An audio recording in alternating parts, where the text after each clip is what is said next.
Om Asato Ma Sadagamaya Tamaso Maham Jyoti Gamaya Mrityormam Amritam Gamaya Avir Ahavir Maidhi Rudra Yate Dakshinam Mukha Te Namaham Pahinityam. Om, lead us from the unreal to the real.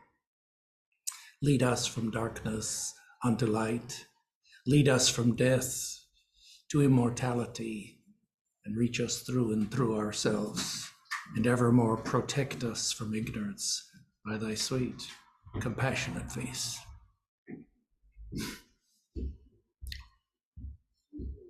So my subject this morning is inviting intuition.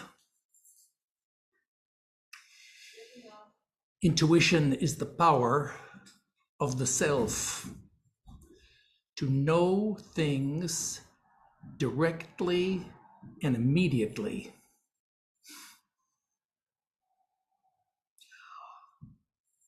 We are the knower. The self is by its nature a knower.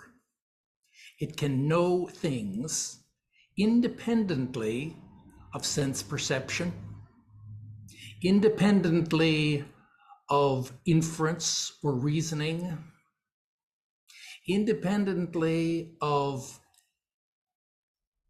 verbal testimony, that is any verbal instruction, someone telling us something, independently of having to learn how to do something. It's a power of direct insight.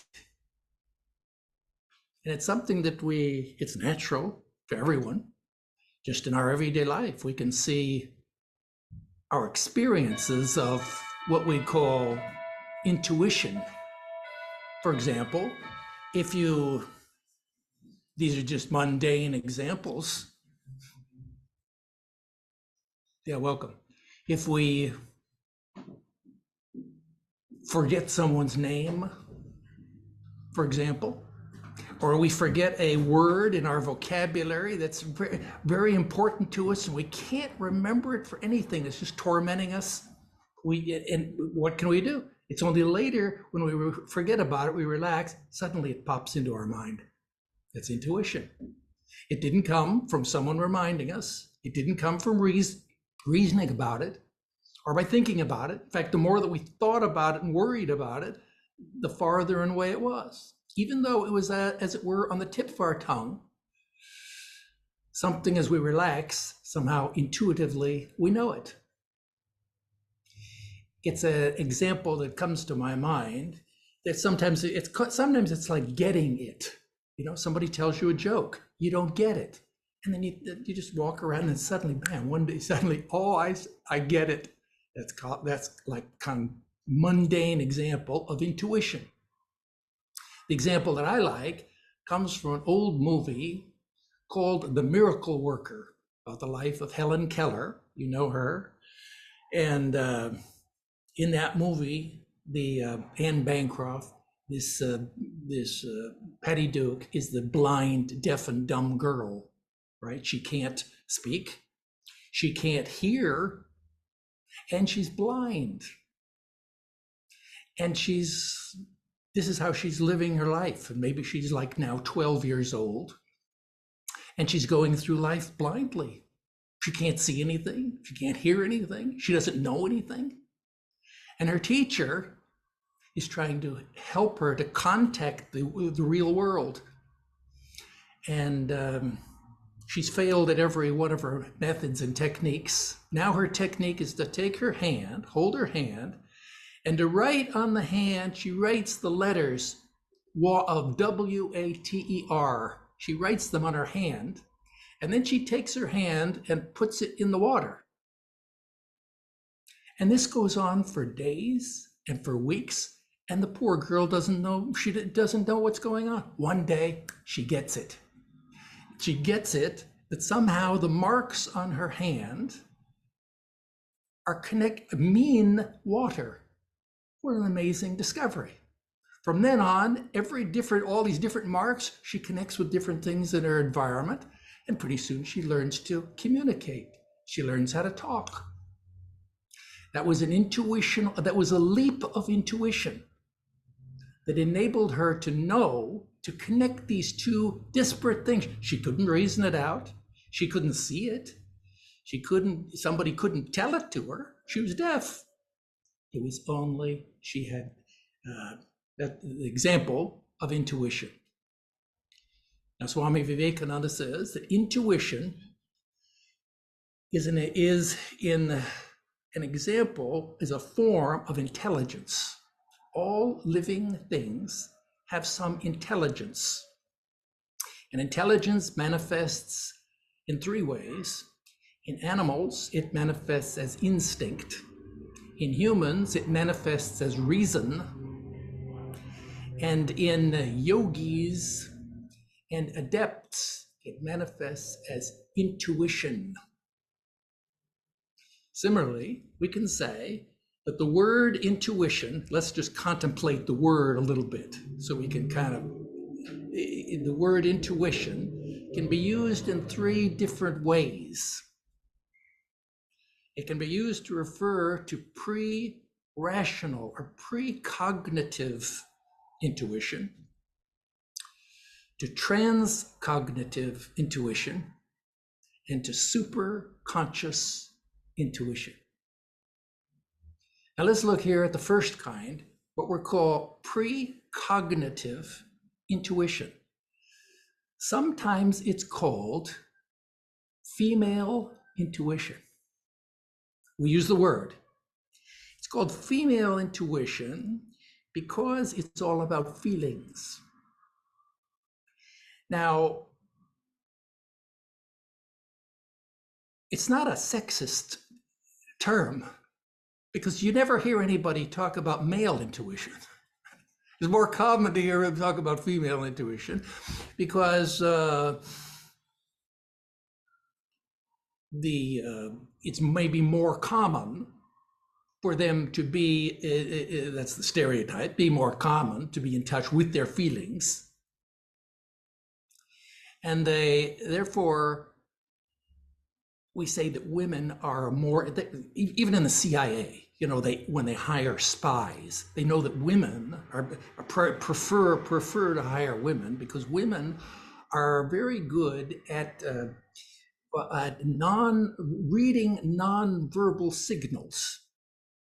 See, female intuition, as the word is used, first that we're talking about how the word is used here in this instance, it refers to, it's explained by psychologists as a kind of a feeling that we get by reading nonverbal signals from the body. That means facial expressions, your form, the movements of your body, expression, your body, body position, gestures. All those are things which ordinarily a person, an intellectual, rational thinker, is not going to pay that much attention to.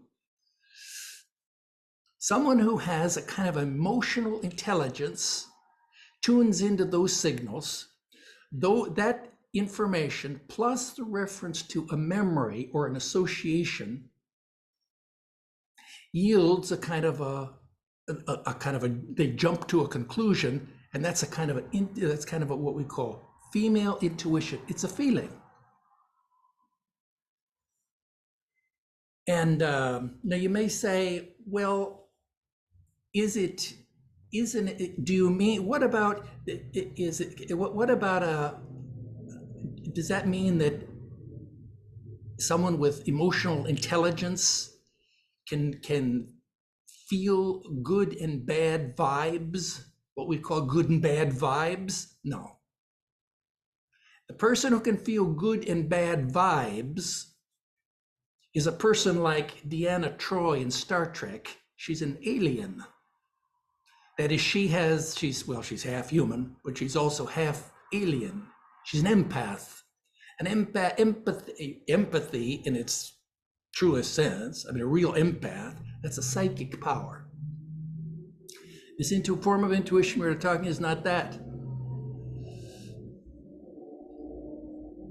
This is a form of a feeling, and it's called precognitive intuition.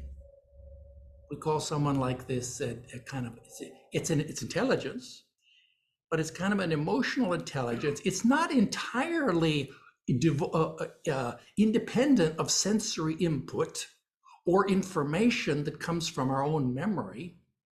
And therefore, it's not really intuition.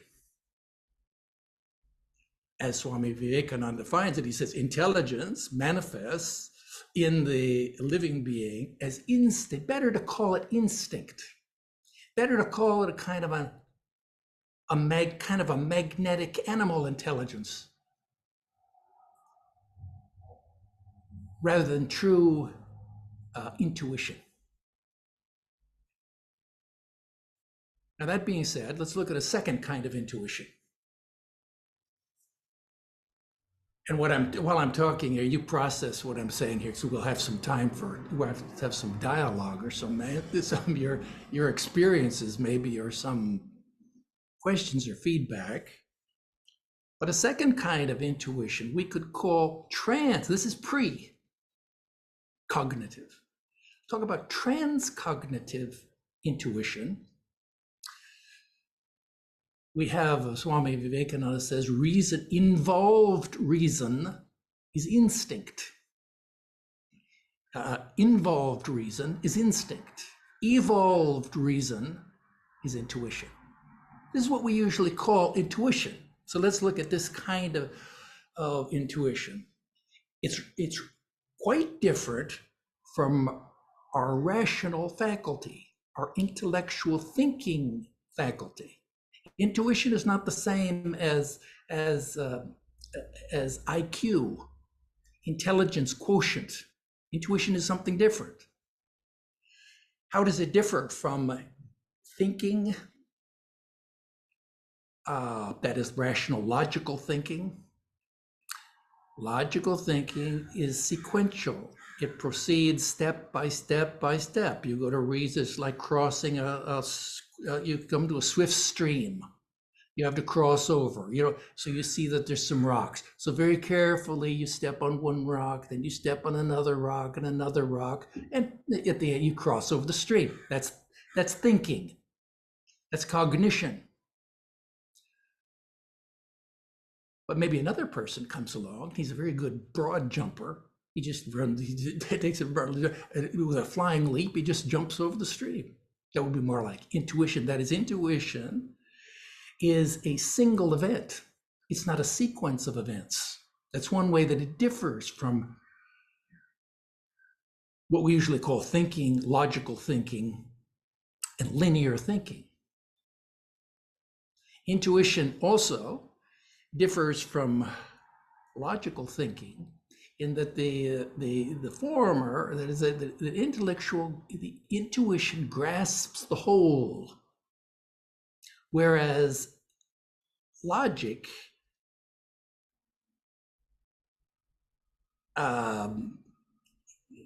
only grasps the parts, analyzes it into the parts. And therefore, by logical thinking, we can walk through the forest, as it were, and look at each tree and kind of trace our way through the forest. But as they say, what do they say? You lose sight of the forest for the trees. You don't see the whole picture. In order to see the whole picture, you've got that would be intuition. Intuition grasps the whole. It sees the unity in the diversity. And that is, it has insight to a unity, which maybe an intellectual person would see each step and each part, but not grasp the whole. This is intuition proper. It's a kind of a genius, we could call it, an insight, a connecting of the dots. Rather than go dot by dot and trying to figure it all out, just kind of get the puzzle picture. You've seen those, where you look at a puzzle picture, you stare at it for a minute, and suddenly the image will jump out at you. It's an intuitional grokking of the whole, seeing the unity in the diversity. Example would be someone like in ancient times, there was a king, his name was Hiero. This is the legend. And he wanted to have he hired and contracted a Greek philosopher. His name was Archimedes. And the king had a problem. That is, he had given a gold crown, a portion of gold, amount of gold, to a goldsmith to make a crown. And the crown had been made and presented to him. But he suspected that maybe that goldsmith was dishonest and had taken some of the silver that he had access to that was part of woven into a wreath that was offered to the gods. This is the way the king is thinking. He probably took some of that silver, mixed it with the gold, and took some of that gold for himself. How would you tell? Now he's presented with what looks like a golden crown. And that was the problem he presented to Archimedes. How do you know? How can we tell if this gold is solid gold? And Archimedes thought about it with all of his engineering and philosophical, logical thinking, couldn't figure out how to do that. One day he's in the public baths, and there he is in the bath, and he's relaxing, kind of lounging there in the bath. And suddenly it dawns on him, this great Archimedes principle. That is, the gold has a certain weight. Gold is heavier than silver, and therefore a volume of gold which takes up less space than the volume of silver. That is, as he was in the bath, he saw that he was displacing water. And that as he got out of the water, the more water is displaced. And so he suddenly realized that that's the way that he could test for the gold. The pure gold, take the same amount of gold, and the crown, they should be equal. If the crown displaces more water, that means that there's some mixture of an alloy. And he was so excited if he just jumped out of the water, completely naked, crying Eureka, and walked through the streets there of Athens. So happy he was with his discovery. It's intuition. He couldn't figure it out. Nobody could tell him how to do it. He just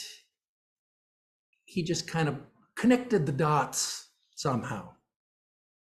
This kind of intuition comes, we're calling it rational, but it always comes after a long period of deep thinking about something.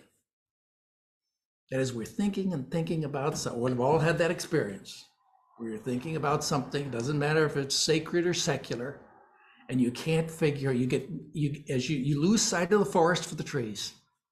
And you get so deep into your problem that you can't figure it out. So finally you just set it aside. And then maybe one day you're just relaxing. It's like Einstein, One day Einstein, they say, he was digging in his garden. The sun was shining. The birds were singing. And he was digging in his garden around the roses. Bam, what comes into his mind? EC equals MC squared. It just popped into his mind. Now, of course, previously, it's been many, many years agonizing and thinking and worrying and about this problem.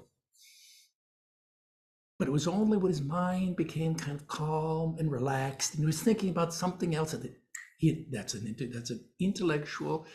We call it intellectual intuition. We're calling it transcognitive intuition.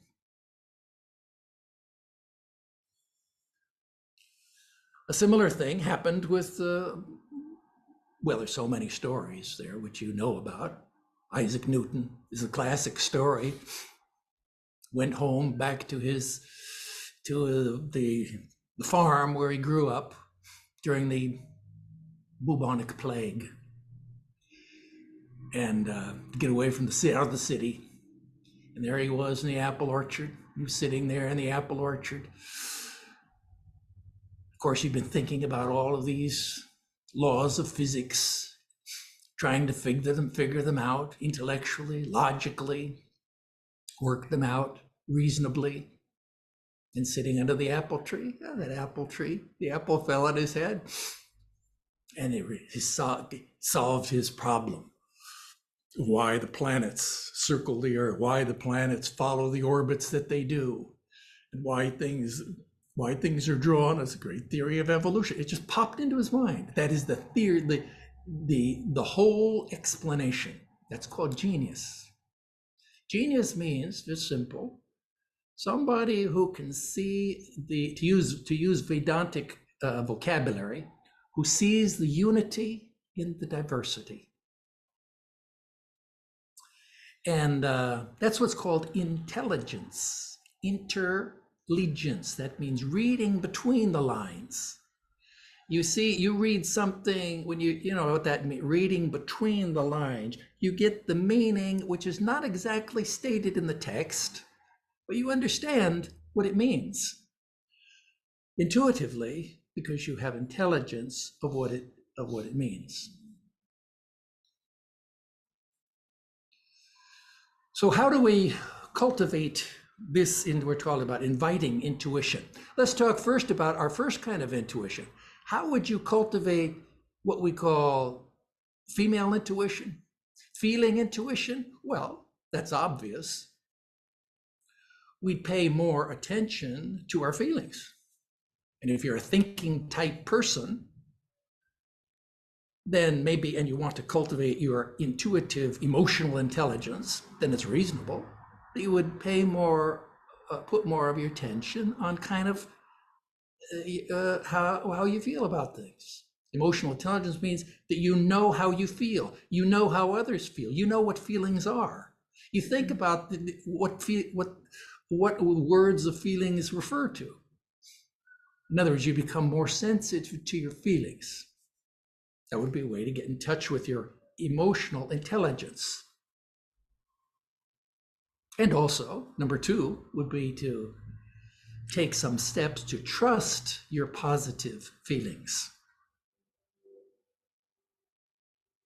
So that would be inviting intuition. How would we cultivate it the first time? How would we cultivate the second kind of intuition? That is the intuition proper. That is the intuition of the higher mind, what Swami Vivekananda calls evolved reason. See, we're talking, there's a reason. Reason is in the intellect. It's called, in Sanskrit, it's called the buddhi. In the buddhi, there is the lower part, which is instinct. In the middle part, there's reason. The higher part is intuition. We could call it the higher mind. Our higher mind. Now, how do we cultivate our higher mind, our intuitive mind? Well, we can just look at these examples of how these where these great intuitions took place. It was in a situation in which the person, his mind was relaxed. He was calm. His mind had become, he's thinking of something else, not because he was doing yoga or anything like that, but just because he'd taken his mind off his problem and he was thinking about something else. And he was kind of in a calm, relaxed state of mind. And the composer, the famous composer Mozart, was asked about this subject, about how to cultivate the intuition of the higher mind. And he says there's three means to do so. He said conveyances, walking, and beds. These were his three pieces of advice. Conveyances means if you get on the train, for example, you go on Amtrak, they advertise Amtrak as an opportunity for observation, conversation, and introspection. Why? You're riding along in the train, long train trip. What do? Well, it's easy for you to become relaxed, calm, go within yourself, have intuitions and insights into things and trouble and problems and things that have baffled you. Things come clear, things come to mind. And certainly we know that's true of walking. You go and take you're worrying about a problem, or you just go out and you take a nice long walk. It frees up your mind. Just doing something physical. You're not thinking about anything intellectual, and ideas pop into your mind. That's intuition. And the third one he says is beds. Of course, are referred, as we very well know, that just before you go to sleep at night, and just when you wake in the morning, is when you often have great ideas. And sometimes we don't pay any attention to them. That's part of the problem. We don't make it a point to attend to what we're thinking as we're relaxing our minds and falling asleep. And we don't, when it's time to get up, we just hear alarm clock and jump up. We don't think about but if you have time, and you don't have to jump up to an alarm clock, you just rouse and wake up. You lie there for a few minutes quietly and think at that point, which you're naturally inclined to do, and you find that you have your mind is very clear, and you can intuit, you have insights into your life. So that's the second kind of intuition. So let's talk about the third kind of intuition. We call it super conscious intuition. We call it yoga pratyaksha. That means pratyaksha is is one of the pramanas. That's a way of knowing something. It's called perception. How do we know things? We see it. Like pratyaksha means we have direct perception. That is, we see it, we hear it, we touch it, we do 5 senses. This is different. Yoga pratyaksha is extrasensory perception. That is, it's like perception, but there's no sensory input. We call it now. It's called super conscious. Now, if you read in the Vedanta literature, you see in the works of Swami Vedarupananda, he often refers to the word super conscious. Superconscious means, in Vedanta vocabulary here, that form of awareness and consciousness which is beyond the ego. We could call it transpersonal awareness. And when we say it's beyond the ego, it's beyond I consciousness. Maybe we can say it's not absolutely beyond the I, because it's still the mind. We're still talking about the buddhi, but let's just say it's extremely attenuated I consciousness. And if we use the analogy, the dimmer switch is all the way off in terms of our self, thinking about our separate self. And the dimmer switch is all the way on when we're talking about the object of our meditation. So this is a kind of intuition that comes with meditation and concentration of mind. And the perfection of concentration of mind, which is called samadhi. Now, samadhi is super conscious intuition, but we don't want to call it intuition because, well, it is intuition, but we said the normal meaning of the word intuition in common parlance is the second kind of intuition that I was talking about, that is like sometimes called vision logic or genius. That's what we usually mean by intuition. So let's keep the word intuition for that kind. And what we're talking now, maybe it's better to incorporate into our vocabulary some Sanskrit words. And that is talking here about the superconscious levels of concentration and samadhi. Now, this is concentration. Now, what happens when you go, what does that mean? What does it mean to have samadhi when you meditate? Well, you know what it means to meditate. When you're meditating, you're calming your mind. Your mind is becoming more and more settled, calming the waves of the lake of the mind, right? The surface of the waves of the lake of the mind, the waves are dying down. Thus, the mind is becoming more and more calm. In order to do this in the proper way, in order to do this, you have to have detachment from the objects of distraction of the world and from your own personal self and your own personal problem and everything that distracts you, that is all the waves of the thoughts and feelings in your intentions and plans and in your mind, all that has got to settle down. And you've got to be able to focus your awareness and your consciousness on one thing. Now, in order to do that, you have to have detachment from everything else. In order to concentrate on the object of your meditation. Now, once you concentrate on the object of your meditation, what we're saying is that you will have an intuitive insight, that you're able to grasp the essential nature of that object. An analogy, if we're talking about what is samadhi, samadhi is the word. Samadhi just means the perfection of the final stage of concentration. One pointed concentration.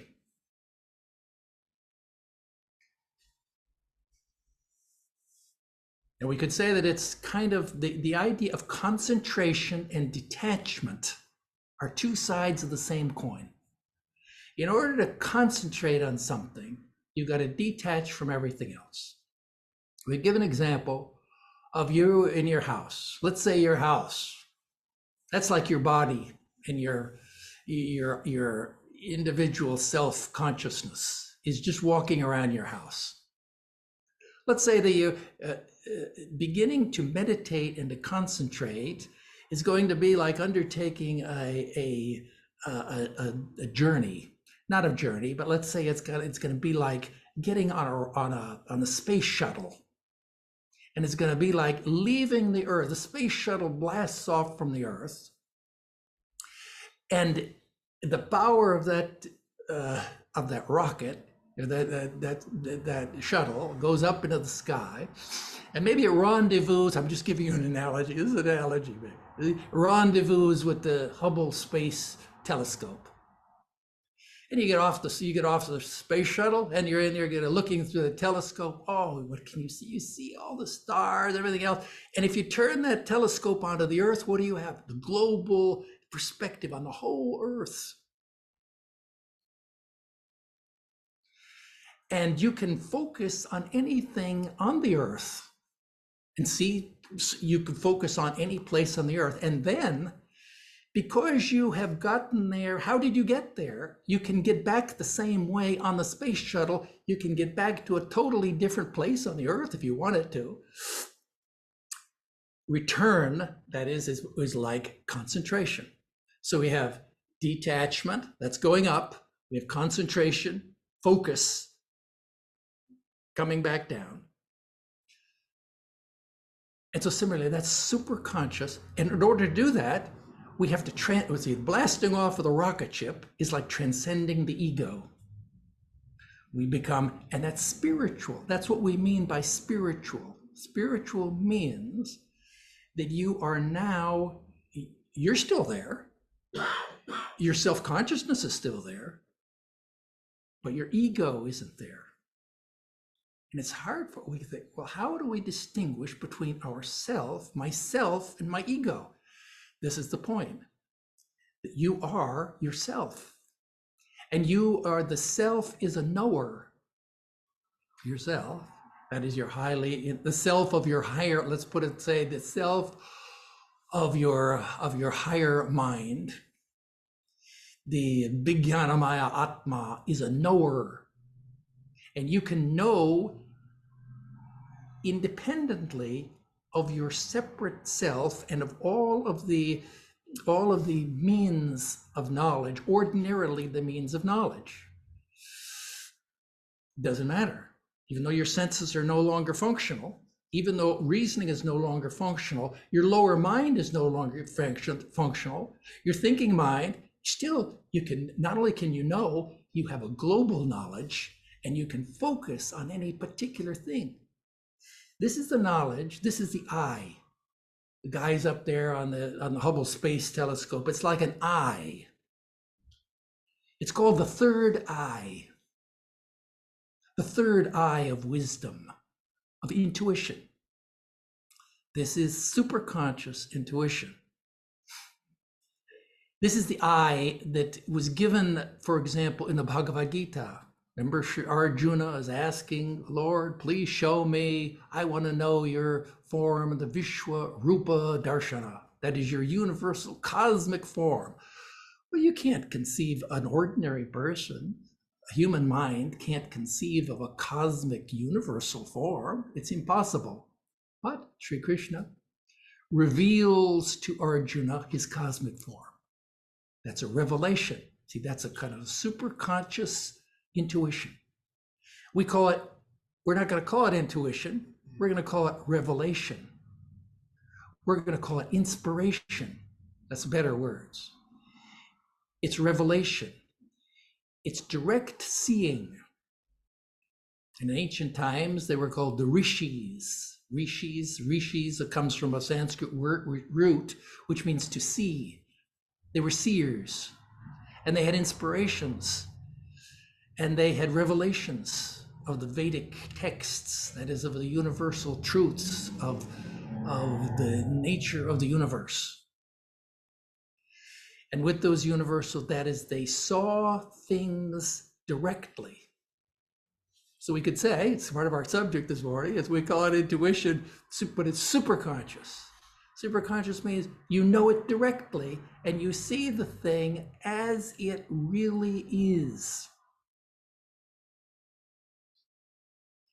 Now, what if you had a person who was a knower of God, a knower of the Atman, that is perfect in meditation, like Swami Vedarupananda, who had that meant he was the superconscious faculty was available to him. What does that mean, superconscious? What does that mean? That means that you are enabled to see things. If you calm your at will, you have the power is you're free to will. That's what yourself,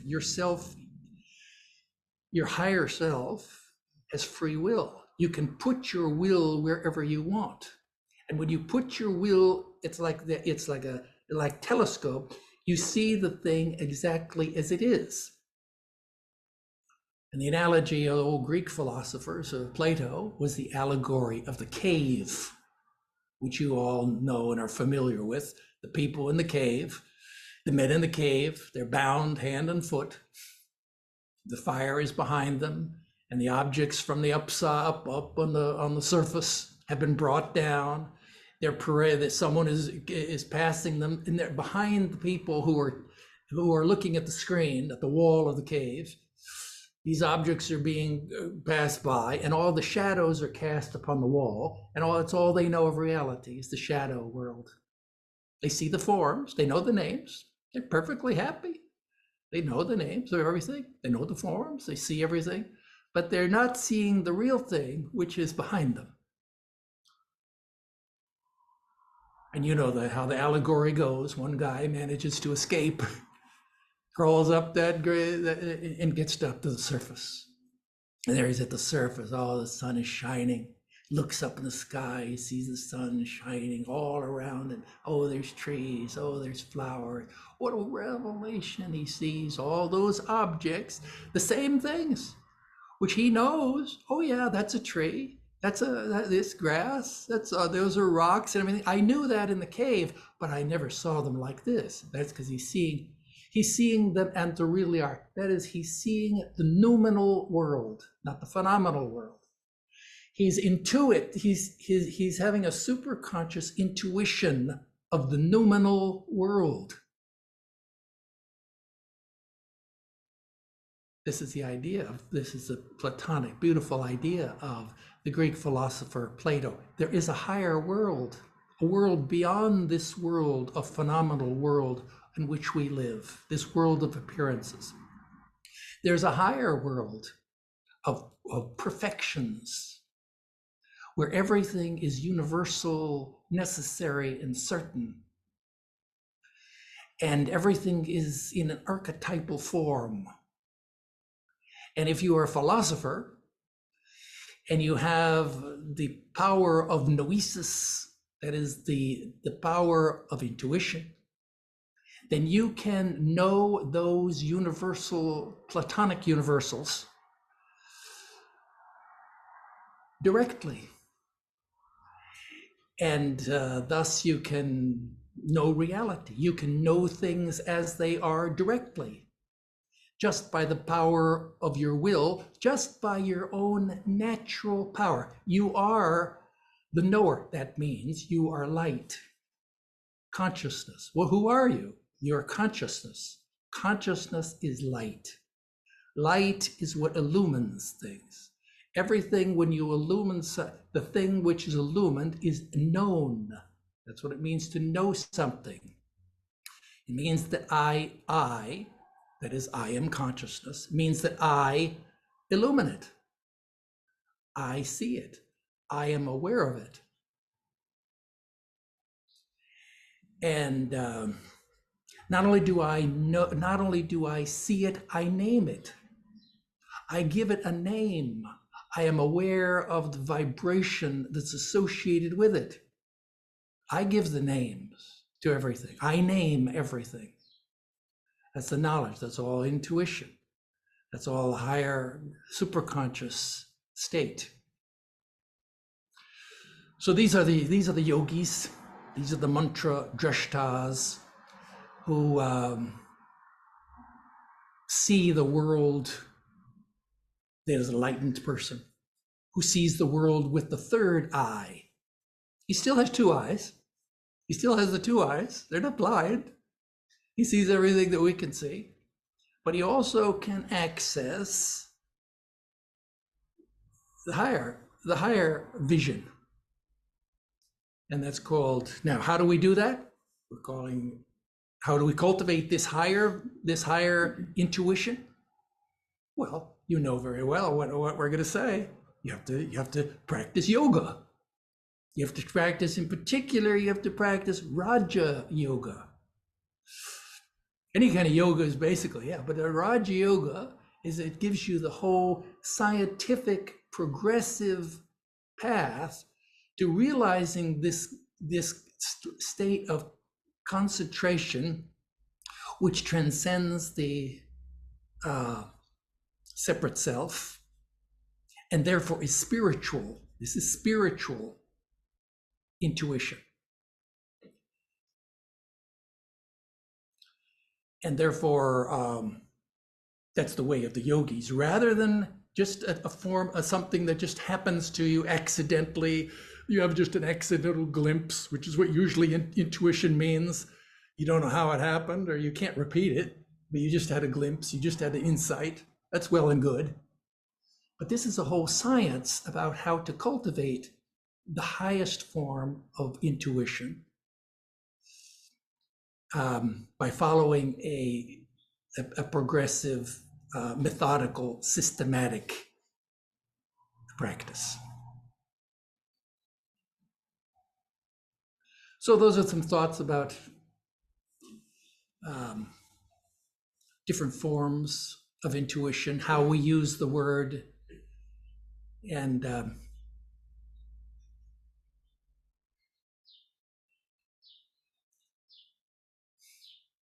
so please give me some feedback, give me some question, give me some point of confusion, or maybe your experience, or yeah.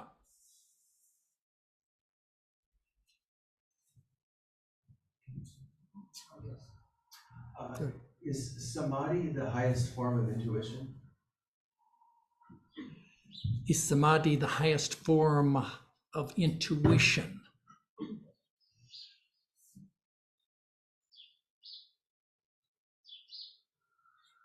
Samadhi is the highest form of intuition from the point of view of the yogis. Yes, from the point of view of the yogis. From the point of view of the jnanis, the teaching of Vedanta, that we can generalize all the different paths of spin the four yoga. From the point of view of the jnanis, however, it's not samadhi. This highest intuition can be got just by focus and concentration on the truth about your own true nature. From the point of view of the bhaktas and the devotional point of view, it comes from focus and concentration on God. Becoming what's what it means. So you focus and you concentrate your mind on God. Your ego becomes extremely attenuated. You have that's called samadhi. It's called savikalpa samadhi, but it's not a yogic samadhi. So the word samadhi here, samadhi is used in different senses. Samadhi just literally means concentration. In Raja Yoga, it has a particular technical meaning, but in general, it means that there are many different kinds of samadhi. So yes, usually samadhi in a very general sense means when your mind is calm, gathered, and spiritual, and you've transcended the separate self. Even if you're doing karma yoga, even if you're doing selfless work, you ascend to that state of concentration.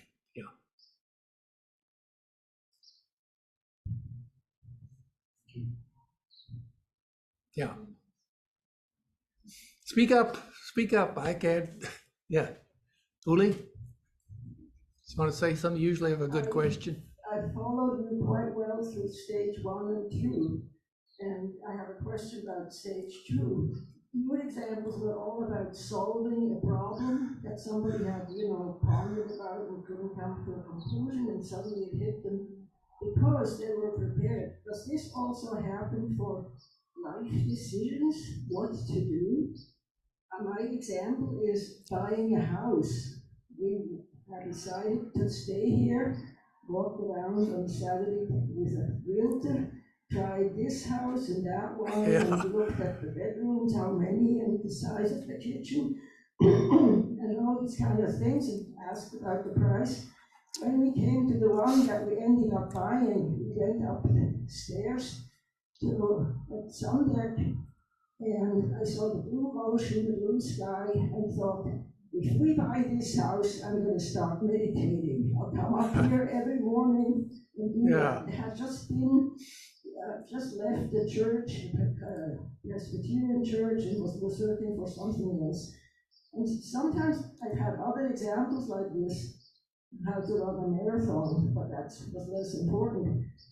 Thought, where did this come from? The kitchen was too small in this house, and other things I hadn't even investigated, but this was what I wanted. Yeah. We could call it an intuition. See, these words are not precisely defined. This is not mathematics. We could call it an intuition. That is, we have arrived at a right decision. We could look back in 2 years, you can look back on your decision to buy this house, and you're happily living there, looking at the ocean. And you could think, that was a very wise decision. It must have been intuitive. How could I know? I didn't know. I must have seen farther ahead. It must have been almost precognitive. Sometimes these kind of decisions, we can call them intuitive, but maybe there's an element of, this gets into another subject, which we're going to discuss on a later occasion, and that is of psychic, the psychic element in our mind. Whereas we know something, we make a decision, and we make the right decision, where we don't really have good reasons for making it. It's not a logical decision. But in retrospect, we see that it was the right decision. It was almost an amazing decision. So yeah, we could call it a form of in common parlance, it was an intuitive decision to buy that house. Yeah. We have an online question here. Yes, sir. Oh, online. Well, that's interesting. Lydia asks, Vivekananda was he in constant permanent state of samadhi? And so, is it an access at will?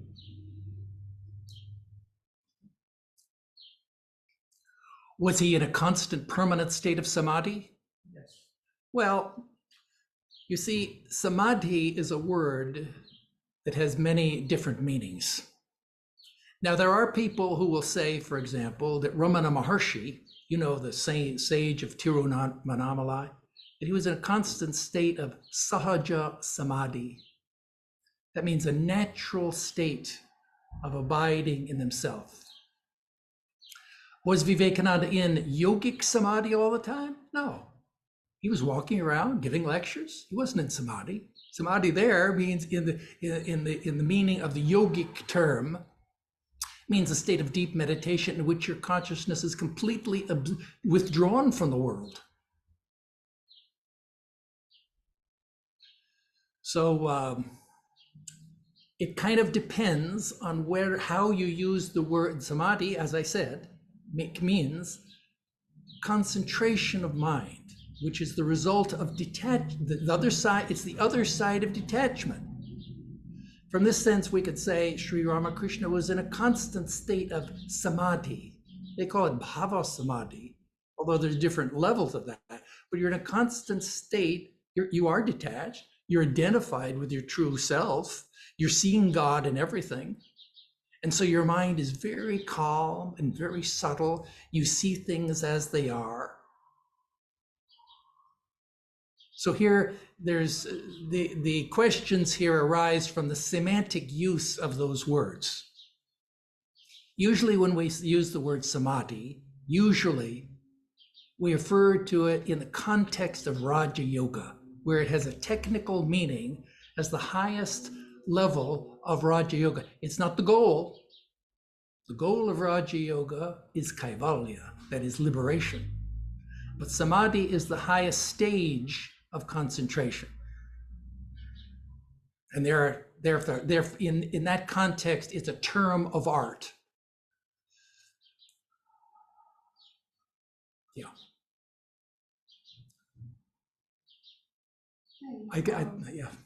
Good. Last question. Yes. At the very beginning of the talk, you kind of distinguished between precognitive intuition and picking up on others' feeling as an empath. So you mentioned that the so-called psychic elements is not essentially precognitive intuition.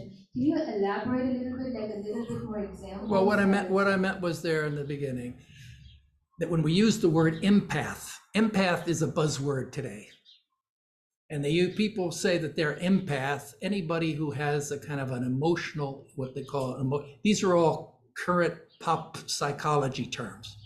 Anybody who is a feeling person, who's in touch with their feelings and other people's feelings, we can say, they say, I'm an empath. But traditionally, the old-fashioned meaning of the word empath is different. Empath empathy is a psychic, is an ability of the mind to sense subliminal subtle vibrations of feeling that's not available to ordinary, untrained mind. We're not empaths. Now, in science fiction, there are empaths. So I think we'll just leave it at that. Yeah.